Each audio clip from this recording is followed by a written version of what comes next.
नमस्कार। जैसा कि हमने पिछले वीडियो में आपसे बात की थी और बेसिक साइंस और फिजिक्स से स्टार्ट करते हुए हमने स्टैटिस्टिकल मैकेनिक्स तक जो है वो कॉन्सेप्ट को डेवलप किया था। आज हम इसके आगे बात करेंगे। आज हम बेसिक आइडिया ऑफ प्रोबेबिलिटी के ऊपर हम कुछ चर्चा करेंगे।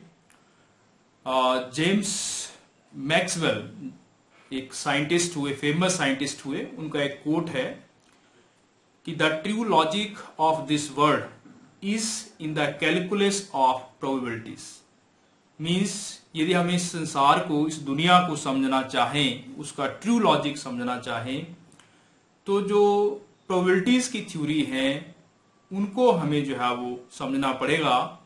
उसी में जो है इस दुनिया का लॉजिक जो है वो छुपा हुआ है, जिसको हम प्रोबेबिलिटी कहते हैं, संभावना, चांस।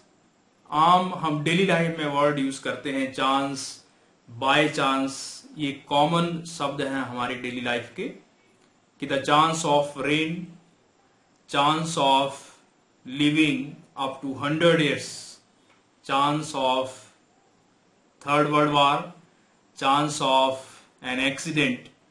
तो हमारी जो भी जिंदगी है या जो भी हम अपनी डेली लाइफ में नेचुरल इवेंट्स देखते हैं, उनके होने का जो चांस है, उनके होने का जो होने की जो संभावना है, उनके होने का जो एक गैस है, उनके होने का जो एक कॉमन सेंस है, ताकि हम ये डिसीजन ले पाए, ये जजमेंट कर पाए कि फ्यूचर में ये इवेंट, ये घटना होगी या नहीं होगी। उस बात का पता करने के लिए जो मैथमेटिकल टूल्स, मैथमेटिकल थ्योरीज जो है वो इस्तेमाल की जाती हैं, उनको हम जो है वो प्रोबेबिलिटी कहते हैं। तो probability is basically A mathematically tool which is used to find out a good guess or a common sense or a decision or judgment about the prediction of happening of a event in future। कोई भी घटना जो future में होगी नहीं होगी, उस बात की जो संभावना है, उसको यदि हम मैथमेटिकली, लॉजिकली ट्रेस आउट करना चाहते हैं, तुक्के से नहीं। वो अलग चीज है कि किसी की तुक्का जो है कुछ कहता है कि कल बारिश होगी या नहीं होगी, वो अलग चीज है। मगर यदि आप मैथमेटिकल कंसिडरेशन से, थ्योरेटिकल वे से इस चीज को फाइंड आउट करना चाहते हैं, तो उसको हम जो है वो प्रोबेबिलिटी कहते हैं। इस दुनिया में बहुत सी ऐसी चीजें हैं जो हमें दिखाई नहीं देती हैं, बहुत सी ऐसी चीजें हैं जिनको हम सेंस नहीं कर सकते हैं, बहुत सी चीजें ऐसी हैं जिनको हम विजुलाइज नहीं कर सकते हैं, मगर उनके इफेक्ट्स सडनली जो है वो हमें देखने को मिलते हैं। और इस तरह के जो इफेक्ट्स हैं, उनके होने की जो प्रोबेबिलिटी है, उस चीज को हम कुछ हद तक प्रोबेबिलिटी की थ्योरीज के द्वारा जो है उनकी प्रेडिक्शन जो है वो कर सकते हैं।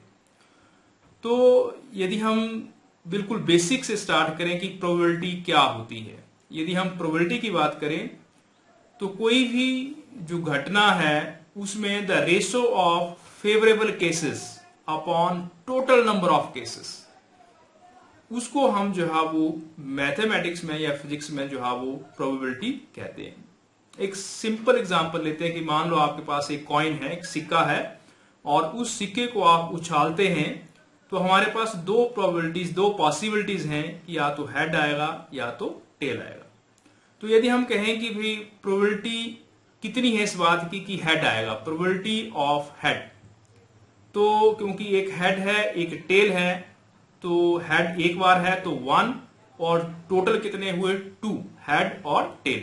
तो इस बात की प्रोबेबिलिटी की हेड आएगा 1/2 है, मींस फेवरेबल कितने हैं 1, हेड एक ही बार आएगा, और टोटल कितने हैं हेड और टेल दोनों जोड़ करके 2, तो 1/2 मींस 0.5 या 50% यदि आप परसेंटेज में लिखते हैं।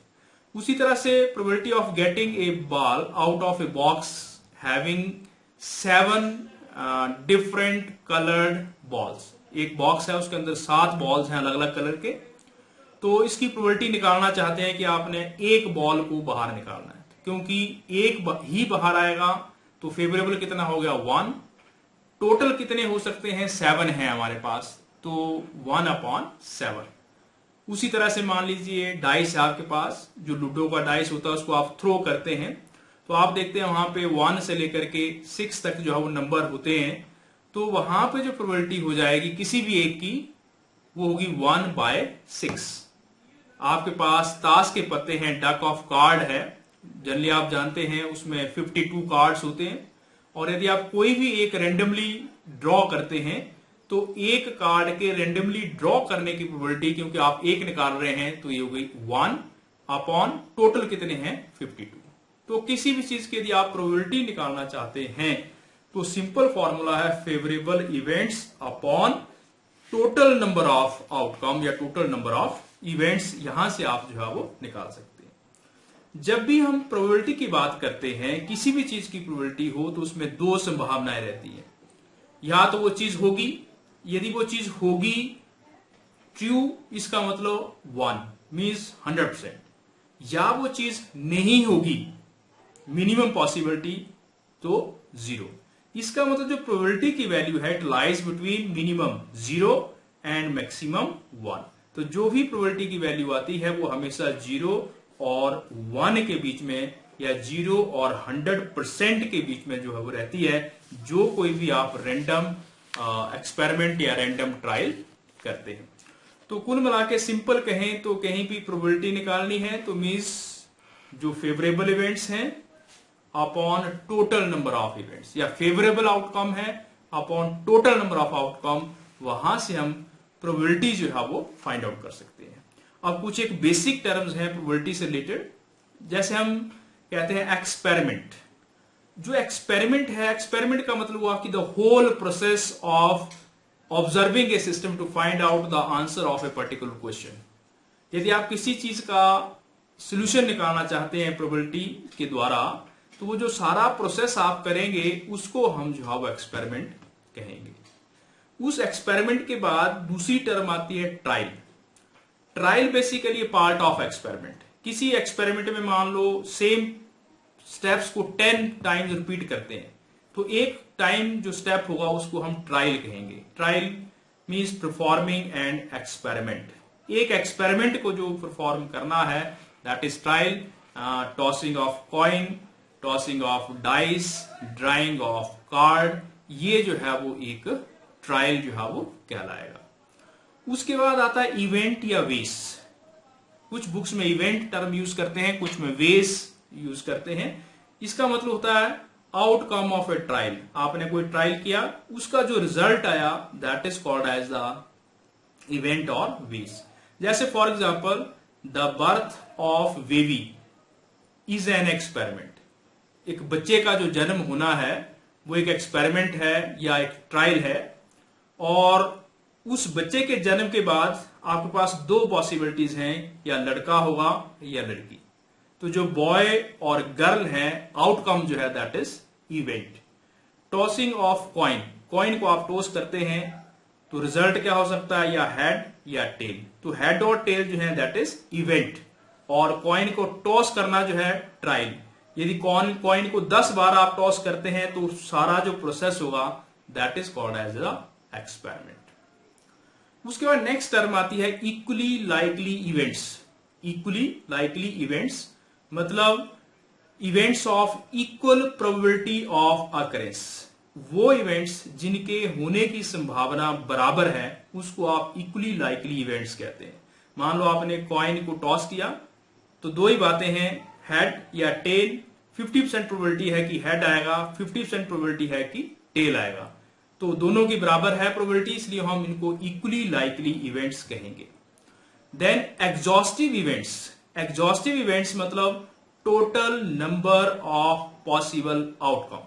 Total number of possible outcome, उसको आप एग्जॉस्टिव इवेंट्स बोलते हैं। मान लो आपने एक कॉइन लिया, उसको टॉस किया, तो या तो हेड आएगा या तो टेल। तो वो जो ग्रुप बना एक हेड और एक टेल का, उसको हम एग्जॉस्टिव इवेंट्स कहेंगे। यदि आप दो कॉइन लेते हैं तो 4 पॉसिबिलिटीज हो सकती है, एक का भी हेड, दूसरे का भी head, head head, head tail, या टेल हेड और टेल टेल। तो ये चार पॉसिबिलिटीज हुई, तो इन चारों को इकट्ठे तौर पे हम कहेंगे एग्जॉस्टिव इवेंट। उसी तरह से फेवरेबल इवेंट। फेवरेबल इवेंट एक ऐसी टर्म है जिसका मतलब है preference of occurrence of a particular outcome. मान लो कोई पर्टिकुलर जो आउटकम है, रिजल्ट है, उसकी जो प्रेफरेंस है उसको आप प्रेफरेबल इवेंट्स बोलेंगे या फेवरेबल इवेंट बोलेंगे। जैसे आप मान लो डाइस थ्रो करते हैं और आप ये सोचते हैं कि हम उसको काउंट करेंगे, उस इवेंट को काउंट करेंगे जिसमें इवन नंबर आए।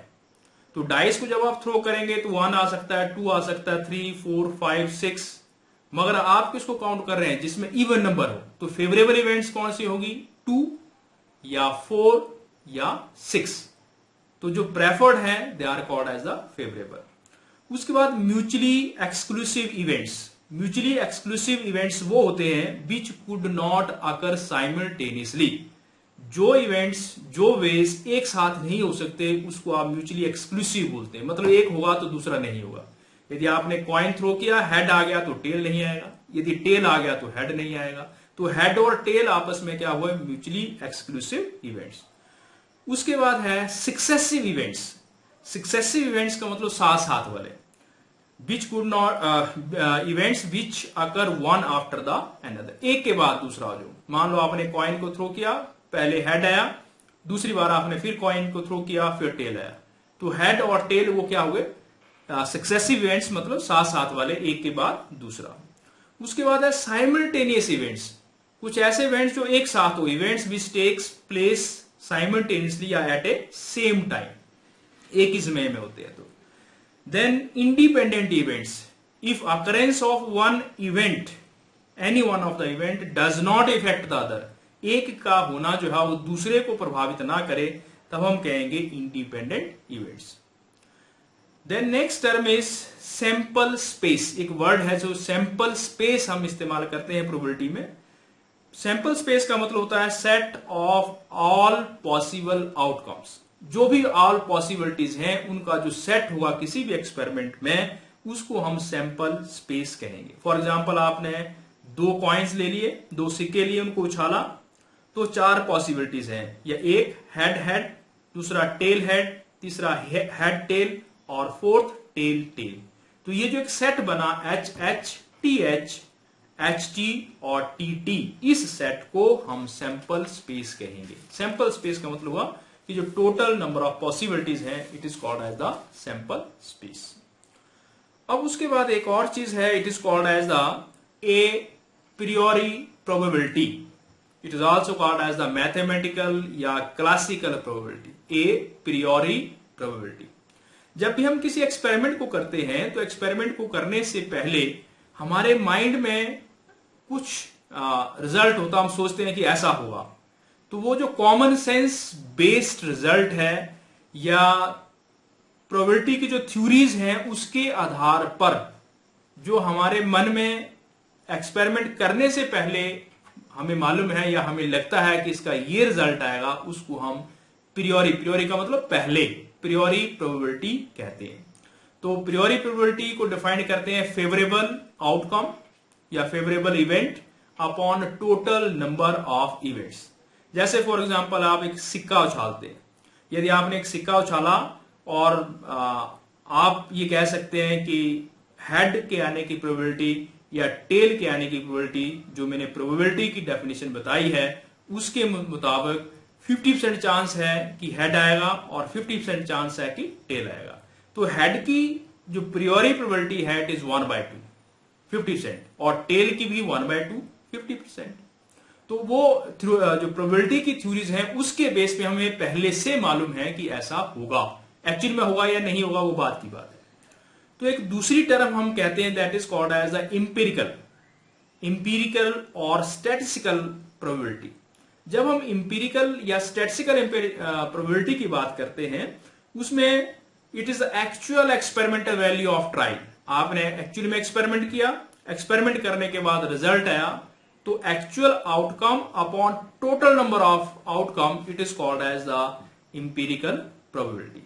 अब मैं दोनों बातों को एक एग्जाम्पल से समझाता हूं। मान लीजिए हमारे पास एक सिक्का है, मैं क्या करता हूं कि उस सिक्के को 10 बार उछालता हूं, 10 टाइम्स।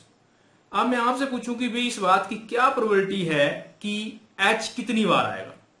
तो जो प्रोबेबिलिटी की थ्योरी है वो ये कहती है कि एक सिक्के को एक बार उछालेंगे तो हेड या टेल आएगा। यदि एक सिक्के को 10 बार उछालोगे तो इस बात की मैक्सिमम प्रोबेबिलिटी है कि 5 बार हेड आएगा और 5 बार टेल आएगा। तो 5 बार हेड आना, 5 बार टेल आना, इसका मतलब प्रोबेबिलिटी कितनी हुई, 1/2। और ये जो प्रोबेबिलिटी है ये प्रोबेबिलिटी की थ्योरीज के बेस पे हम कह रहे हैं, इसलिए इसको हम ए प्रियोरी प्रोबेबिलिटी कहेंगे। मगर जब आप एक्सपेरिमेंट में देखते हैं तो आप देखते हैं कि नहीं, हेड जो है वो 6 बार आता है और टेल जो है वो 4 ही बार आता है। तो एक्सपेरिमेंटल रिजल्ट जो है वो कुछ और आ रहे हैं, उसमें हेड 6 बार आ रहा है और टेल जो है वो 4 बार आ रहा है, मगर थ्योरी ये कहती है कि 5-5 बार आना चाहिए, 5 बार हेड और 5 बार टेल। तो जो एक्चुअली में एक्सपेरिमेंटल वैल्यू है उसको हम कहेंगे इंपेरिकल प्रोबेबिलिटी, और जो थ्योरी के बेस पे है उसको हम कहेंगे प्रियोरी प्रोबेबिलिटी। दोनों जो प्रोबेबिलिटीज है उसमें काफी डिफरेंस हो सकता है। एक, आप सिक्का उछालने से पहले सोच रहे हैं कि टेल आना चाहिए मगर टेल नहीं आया, तो उसकी जो प्रोबेबिलिटी है वो प्रियोरी प्रोबेबिलिटी वो 0 होगी। और आप सोच रहे हैं कि हेड आना चाहिए और हेड आ गया, तो उसकी प्रोबेबिलिटी जो है वो 1%, 100% होगी। मगर जब हम एक्सपेरिमेंट करते हैं तो उस एक्सपेरिमेंट के जो रिजल्ट्स हैं वो थ्योरेटिकल वैल्यू से मैच नहीं करते, क्योंकि थ्योरेटिकल वैल्यू तो 1/2 है, 50% चांस है, जबकि एक तरफ हेड के चांस 100% आ रहे हैं और टेल के जो है वो 0 आ रहे हैं। और प्रियोरी प्रोबेबिलिटी क्या कह रही है, 50%। तो वो दोनों जो है वो आपस में मैच नहीं कर रहे। तो यदि आप थ्योरेटिकल प्रोबेबिलिटी और एम्पिरिकल प्रोबेबिलिटी को मैच कराना चाहते हैं तो उसके लिए जो नंबर ऑफ ट्रायल्स हैं उनको बढ़ाना पड़ता है। If the number of trials are very large, means if it approaches to infinity, जब बहुत ज्यादा होते हैं उस केस में जो प्रियोरी प्रोबेबिलिटी है वो इंपेरिकल प्रोबेबिलिटी के बराबर आ जाती है। जैसे मैंने अभी एग्जांपल दिया, एक कॉइन लिया आपने, उसको उछाला और उसकी प्रोबेबिलिटी को नोट किया, तो जो प्रियोरी प्रोबेबिलिटी है वो आती है 1 हेड के या टेल के आने की जो प्रोबेबिलिटी है इट इज 1/2, मीन 0.5। यदि मान लो हेड आ गया तो 100%, तो 1। यदि टेल नहीं आया तो टेल के आने की प्रोबेबिलिटी क्या होगी, 0। तो जो इंपेरिकल वैल्यू आ रही है, हेड की आ रही है 1, टेल की आ रही है 0, जबकि इन दोनों की जो प्रियोरी प्रोबेबिलिटी आ रही है वो है 0.5। अब हम क्या करते हैं कि एक ही सिक्का लेते हैं मगर उस सिक्के को 500 बार जो है वो उछालते हैं, 500 बार टॉस करते हैं। जब आप 500 बार टॉस करेंगे तो जो प्रोबेबिलिटी है, प्रियोरी प्रोबेबिलिटी, वो उतनी ही रहेगी, 0.5। 50% चांस है कि मतलब 250 बार हेड आना चाहिए और 250 बार जो है वो टेल आना चाहिए। मगर जब आप एक्चुअली एक्सपेरिमेंट करते हैं तो आप देखेंगे कि हो सकता है कि 260 टाइम हेड आ जाए और 240 टाइम जो है वो टेल आ जाए। तो जब आप 260/500 या 240/500 करेंगे तो दोनों केसेस की जो प्रोबेबिलिटी है वो लगभग 0.5 के आसपास आएगी। तो कहने का मतलब जब एक्सपेरिमेंट को आप रिपीट करते हैं, बढ़ाते हैं, तो उस केस में जो प्रियोरी प्रोबेबिलिटी है, मतलब प्रोबेबिलिटी थ्योरी के बेस पे जो हम प्रोबेबिलिटी कैलकुलेट कर रहे हैं, वो एक्चुअली जो एक्सपेरिमेंटल प्रोबेबिलिटी है उसके बराबर आती है। ये बहुत इंपॉर्टेंट लॉजिक है जिसको स्टैटिस्टिकल मैकेनिक्स में बेसिक माना जाता है और इसको हम साइंस में जो है वो इस्तेमाल करते हैं। आप कोई भी एक्सपेरिमेंट कर रहे हैं, एक बार एक्सपेरिमेंट करके कोई वैल्यू आ गई तो आप उस पर विश्वास नहीं कर सकते कि यही वैल्यू आएगी, मगर उसी एक्सपेरिमेंट को आप 1000 बार रिपीट कर रहे हैं और बार बार वही वैल्यू आ रही है, इसका मतलब वो बात जो है वो सत्य है। तो स्टैटिस्टिक्स में हमें जो नंबर ऑफ ट्रायल्स हैं, नंबर ऑफ इवेंट्स हैं, नंबर ऑफ पार्टिकल्स हैं, वो यदि बहुत ज्यादा होंगे तो उस केस में जो रिजल्ट्स आएंगे वो बहुत एक्यूरेट आएंगे। तो आज के इस वीडियो में मैंने प्रोबेबिलिटी और प्रोबेबिलिटी से रिलेटेड कुछ बेसिक टर्म्स को आपके साथ डिस्कस किया है। यदि आप इन बेसिक टर्म्स को एग्जैक्टली क्लैरिफाई कर लेते हैं तो फिर हम इसका जो मैथमेटिकल पार्ट है, न्यूमेरिकल पार्ट है, वो हम नेक्स्ट वीडियो में जो है वो डिस्कस करेंगे। यदि आपको ये मेरी वीडियो अच्छी लगती है तो प्लीज इसको लाइक करें, शेयर करें और मेरा यूट्यूब चैनल जो कि डॉक्टर एच पाल के नाम से है उसको सब्सक्राइब करें। Thank you.